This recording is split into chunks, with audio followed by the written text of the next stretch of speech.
Welcome to our YouTube channel Insights by PK Varshide. Today we will discuss about the 7 alternates for senior citizens investment.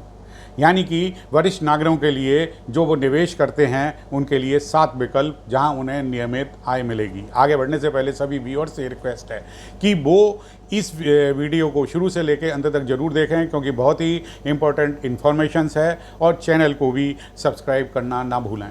आगे बढ़ते हैं कि जब आदमी retire होता है तो उसे रिटायरमेंट का एक हैंडसम अमाउंट जो है रिटायरमेंट बेनिफिट के रूप में मिलता है, तो वह उसे इन्वेस्ट करने की सोचता है जहां उसे एक फिक्स्ड रेगुलर इनकम मिलती रहे। तो वह इसके लिए अलग अलग स्कीम सर्च करता है कि अपना पैसा कहां पर इन्वेस्ट करे जहां उसे नियमित आय भी मिल सके, और साथ में वो ये भी देखता है कि उसका पैसा भी सेफ रहे। तो इस बारे में हम 7 अल्टरनेट्स हैं जहां सीनियर सिटीजन्स अपना पैसा इन्वेस्ट रख सकते हैं और जहां से कि उन्हें रेगुलर इनकम की प्राप्ति हो सकती है। तो सबसे पहले हम यहाँ पर बैंक की एफडी के बारे में बात करेंगे कि सीनियर सिटीजन के लिए बैंक की एफडी में % जो है ज़्यादा ब्याज मिलता है। वो सीनियर्स बहुत सारे बैंक जो है अपने जो नॉर्मल रेट से ज़्यादा 0.5% ज़्यादा सीनियर सिटीजन्स को ब्याज ऑफर करते हैं। तो सीनियर सिटीजन एफडी में अपना एफडी के रूप में अपना पैसा रख सकते हैं। This can be in the shape of the RIP हो सकती है, एफडी के रूप में हो सकती है। एफडी रखेंगे तो इंटरेस्ट क्वार्टरली जो है, monthly, quarterly, half yearly, annually भी ले सकते हैं। आरआईपी के यदि रखते हैं तो इंटरेस्ट उन्हें एक्युमुलेटेड मिलेगी। तो जो है इसी संदर्भ में आगे बढ़ते हैं कि बैंक जो है they can also offer tax saving FD having lock in period for the 5 year. Depositors are eligible to claim an income tax deduction up to rupees 1.5 lakhs under section 80C of IT Act 1961. These interest जो है are taxable. Bank will deduct TDS 10% if interest income on all bank FDs exceed 50,000 in a financial year. कई बार bank जो होते हैं 600 दिन का, 500 दिन का या 400 दिन की एफडी भी ऑफ़र करते हैं कि उसके बाद में उन्हें, जिससे कि उन्हें ज़्यादा ब्याज दिया जा सके। और ऐसी एफडी में प्री मैच्योर पेमेंट की सुविधा नहीं होती, ये एक डिसएडवांटेज होता है। तो सीनियर सिटीजन बैंक एफडी के रूप में भी अपना इन्वेस्ट कर सकते हैं। दूसरा है जो स्पेशल टर्म डिपॉजिट। कई बार बैंक जो है सीनियर सिटीजन के लिए 5 साल का या अधिक के लिए स्पेशल टर्म डिपॉजिट ऑफर करते हैं, जिसमें रिटेल टर्म डिपॉजिट पर एक्स्ट्रा इंटरेस्ट दिया जाता है। For example SBI we care FD, ICICI bank golden year FD. इस स्कीम में 5 साल या उससे अधिक के लिए रिटेल टर्म डिपॉजिट पर एक्स्ट्रा ब्याज दिया जाता है। तीसरा है सीनियर सिटीजन सेविंग स्कीम। इस स्कीम को हम SCSS भी कहते हैं। इस स्कीम में इन्वेस्टमेंट की मिनिमम लिमिट 1,000 रुपया है और मैक्सिमम लिमिट जो है 15 लाख तक है। इसमें टेनर जो होता है 5 साल का होता है, लेकिन मैच्योरिटी पर इसे 3 साल तक और आगे बढ़ाया जा सकता है। एट प्रेजेंट जो है इसका इंटरेस्ट रेट जो है 7.4 पर एनम है and fully taxable. Pre mature withdrawal option with penalty is allowed after 1 year. Penalty क्या होगी? पेनल्टी जो होती है 1.5% of the deposit will be deducted in case of the premature withdrawal on or after 2 years, second year, penalty amount equal to 1% of deposit will be deducted। इस scheme में 60 साल और उससे अधिक का उम्र का कोई भी व्यक्ति इन्वेस्ट कर सकता है। 55 वर्ष से अधिक लेकिन 60 से कम आयु के रिटायर्ड पर्सन भी इस योजना में जो है इन्वेस्ट करने का विकल्प अल्टरनेट चुन सकते हैं, यदि वे रिटायरमेंट बेनिफिट प्राप्त करने के 1 महीने के भीतर ही इन्वेस्ट करते हैं।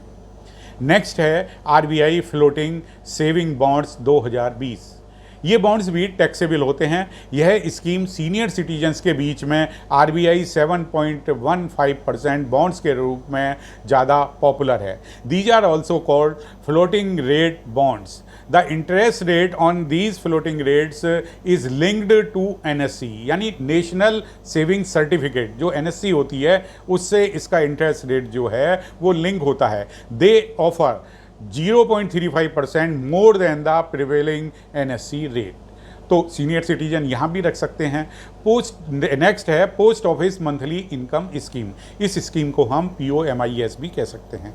गवर्नमेंट बैक्ड इस स्कीम में इन्वेस्टर को हर महीने एक फिक्स्ड इनकम मिलती है। मिनिमम लिमिट जो है 1000 रुपी है। Senior citizen can invest maximum ₹45 lakhs in a single account and up to ₹9 lakh in case of the joint account। Present ROI rate of interest जो है इसकी 6.6% पर एनम है। No income tax benefit. इस scheme में भी कोई income tax benefit नहीं है। नेक्स्ट है post office time deposit account. यह स्कीम पोस्ट ऑफिस की सबसे पॉपुलर स्कीम में से एक है। इस स्कीम में मिनिमम 1000 रुपी से अकाउंट ओपन होता है और इसकी मैक्सिमम लिमिट कोई तय नहीं है। एट प्रेजेंट ROI जो इसमें है 5.5% से 6.7% के बीच में वेरी करती है। नेक्स्ट एंड लास्ट जो है प्रधानमंत्री वय बंधन योजना। इस योजना को PMVVY कहते हैं। यह स्कीम 2017 में लॉन्च की गई थी। इस स्कीम में 60 साल से ऊपर का व्यक्ति, कोई भी व्यक्ति होगा, वो इन्वेस्ट कर सकता है। The tenor in this scheme is 10 years. At present ROI जो है 7.4% पर एनम है। ROI will remain same for the entire tenor of 10 year. जैसे आज की डेट में जो हमने इसमें इन्वेस्ट किया, तो आज की डेट में जो रेट ऑफ इंटरेस्ट है वो ही 10 साल के लिए फिक्स हो जाएगा। तो senior citizen can invest minimum इसमें जो है 156,658 1,56,658 रुपये मिनिमम इन्वेस्ट कर सकते हैं और मैक्सिमम 15 लाख तक की इस स्कीम में इन्वेस्टमेंट कर सकते हैं। जैसे फॉर एग्जांपल यदि किसी सीनियर सिटीजन ने इस स्कीम में 3 लाख रुपया स्कीम में इन्वेस्ट किया, तो उसे जो है 24,500 रुपये एनुअल पेंशन उसे इसमें स्कीम में मिलेगी और पेंशन जो होगी वो फुल्ली टैक्सेबल होगी। तो इस स्कीम में क्या है, लोन की फैसिलिटी भी है। 75% ऑफ इन्वेस्टेड अमाउंट जो है उसका लोन आपको मिल सकता है, लेकिन वो 3 साल के बाद में ये फैसिलिटी अवेलेबल है। तो इस स्कीम में इन्वेस्ट करने वाले सीनियर सिटीजन और रिटायर्ड लोगों को monthly, quarterly, half yearly, annually basis पर पेंशन जो है प्रोवाइड कराई जाती है। तो ये सारी 7 अल्टरनेट हैं, 7 ऑप्शंस हैं सीनियर सिटीजन के लिए जहां वो अपना पैसा इन्वेस्ट कर सकते हैं। यहाँ पर एक बात ध्यान रखना चाहिए कि बहुत सारे प्राइवेट्स वगैरह इंस्टीट्यूशन में ज़्यादा रेट ऑफ इंटरेस्ट के दिया जाता है। तो सीनियर सिटीजन से रिक्वेस्ट है कि ज़्यादा इंटरेस्ट के चक्कर में नहीं पड़ें, अपना पैसा सेफ भी रखें और जहाँ इन्हें नियमित आय भी हो और जिससे कि उनका पैसा सेफ रहे।